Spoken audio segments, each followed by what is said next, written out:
So I will grow, so live, so die, my lord, ere I will my virgin patent give up unto his lordship, whose unwished yoke my soul contests not to give sovereignty.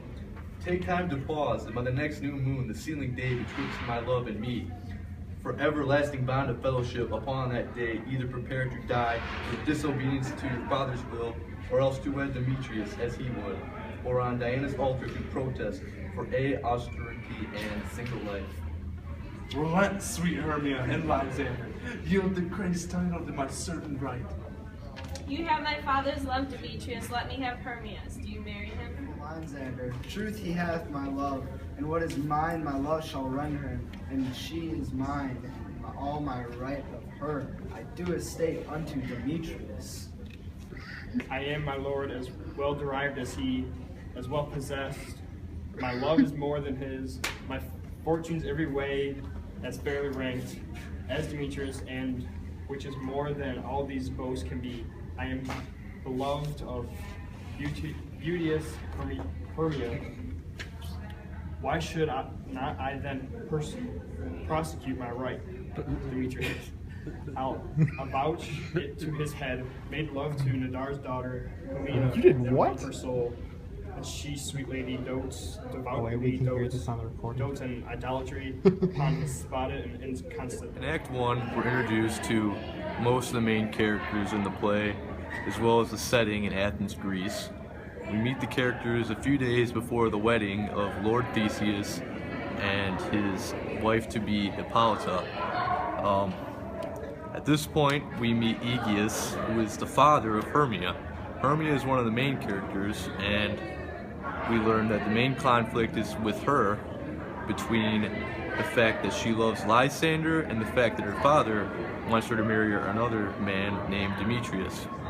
In the scene, Demetrius and Lysander argue over who is better suited to marry Hermia, and Lysander mentions Demetrius's previous engagement to Hermia's best friend Helena, which calls into question Demetrius's loyalty.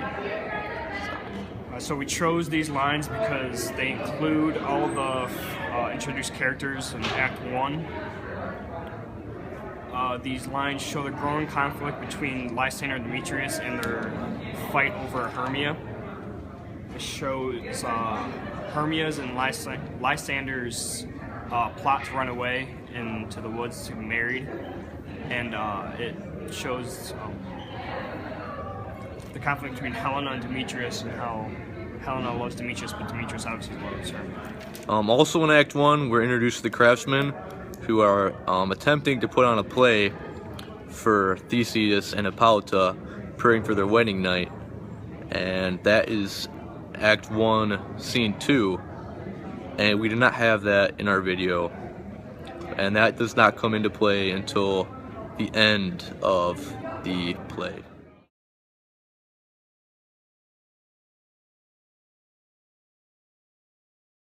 Apollo flies, Daphne holds the chase. The dove pursues the griffin. The mild hind makes speed to catch a tiger. Bootless speed when cowardice pursues and valor flies. I will not stay thy questions. Let me go, or if thou follow me, do not believe what I shall do they wish to in the wood. Aye, in the temple, in the town, the field you do me mistress. Fee Demetrius, your wrongs do set a scandal on my steps. We cannot fight for love as many men do. We should be woed and we are not made to woo. I follow thee and make a heaven of hell to die upon the hand I love so well. Fare thee well, nymph, ere he do leave this grove. Thou shalt fly him, and he shall seek thy love. Hast thou the flower here? Welcome, wanderer. Hey, there it is. Pray thee, give it me. I know a bank where the wild things blow, where oxlips and the nodding violets grow, quiet over accompanied with luscious woodbine, with sweet musk roses, and with eglantine. So in Act 2, we're introduced to the characters of the fairies, with Oberon, who is the king fairy, and Titania, who is the queen fairy, and they introduce a new element of conflict because they are fighting over possession of an Indian prince. And Titania has the prince, and Oberon wants him, but Titania will not give it to him. So they're in the woods, to which Helena and Demetrius and Hermia and Lysander are running away, and Oberon sends his fairy servant Puck to go fetch him a fairy, or not a fairy, but a flower that contains a potion that will make whoever it is used on fall in love with the first thing they see upon awakening. He plans to use this on Titania to make her fall in love with some hideous creature, and then make her give him the Indian boy in return for reversal of the spell. So as Puck is going to get the potion, he sees Helena and Demetrius, and Oberon decides that he must use it on Demetrius because Demetrius is treating Helena poorly. So Puck returns to the woods in search of the people who he only knows as youths from Athens. Instead, he finds Lysander and Hermia and uses the potion on Lysander, and Lysander awakes to fall in love with Helena. And the scene ends before Hermia awakes, and we see a bit of foreshadowing or symbolism in Hermia's dream, in which her heart is eaten by a serpent, and Lysander sits and does nothing to help. So we chose these lines because it shows the conflict between Demetrius and Helena, and how Demetrius is treating Helena poorly, and it shows Oberon giving Puck the orders to use a flower on Demetrius, which he then accidentally uses on Lysander.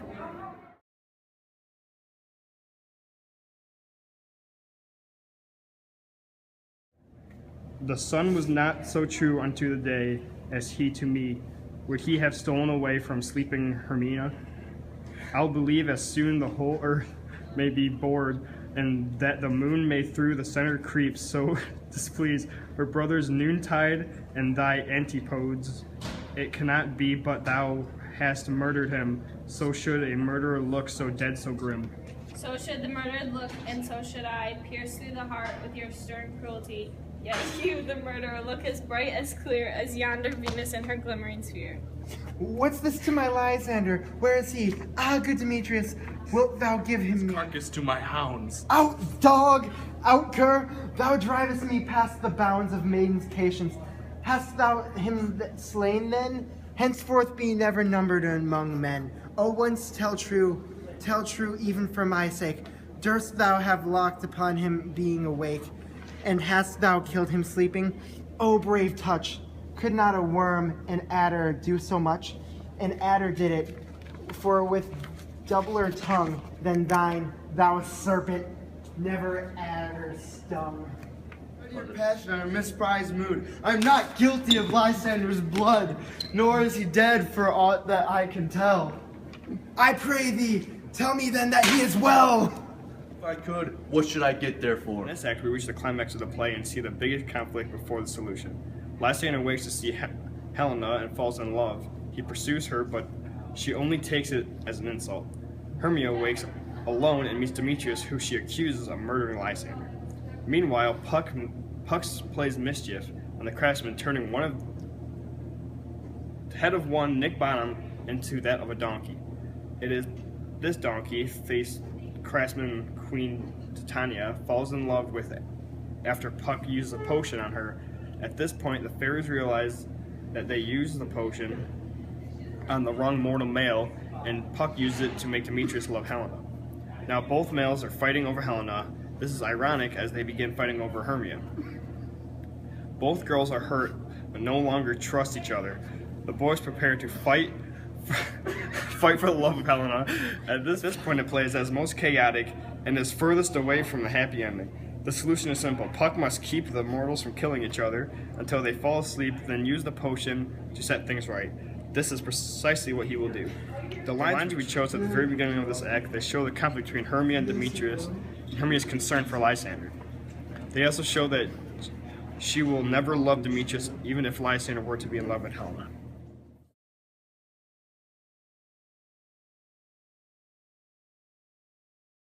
Baron, what visions have I seen? Methought I was enamored of an ass. There lies your love. How came these things to pass? Oh, how mine eyes do loathe his visage now. Silence a while. Robin, take off his head. Titiana, music call and strike more dead, and come and sleep of all these 5 and sense. Music ho! Music such as charmeth sleep. Now when thou wakest, with thine own fool's eyes peep. Sound, music, come my queen, take hands with me and rock the ground whereon these sleepers be. Now thou, I are new amity, and will tomorrow midnight solemnly dance into Theseus' house triumphantly, and bless it all for prosperity. There shall the pairs of faithful lovers be wedded with Theseus all jollity. Fairy king attended mark, I do hear the morning lark. So for Act 4, we reached the falling action of the play. The climax is over. The chaos is ended. We are reaching the ending. The solution has been dealt with. The characters have yet to wake up. King Oberon is proceeding to lift the spell off of Titania. She has given him the Indian prince that he desired. This is an act in literature that we wouldn't see nowadays, is the male taking what he wants from the female, and that just being okay, playing this trick on her and everything just going back to being normal. But it happens in Shakespearean times, and in the second scene of Act 4, our characters awake, and they are found by Theseus and Hippolyta, and everything is fine.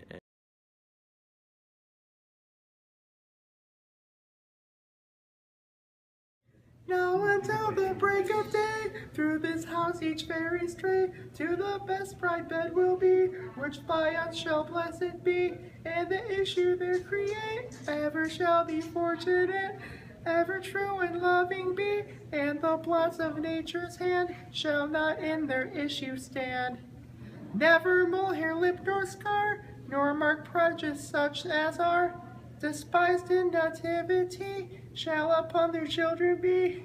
With this field do consecrate, every fairy take his gate, and each several chamber bless, through this palace with sweet peace, and the owner of it blessed ever shall in safety rest, trip away, make no stay, meet me all by break of day. We shadows have offended.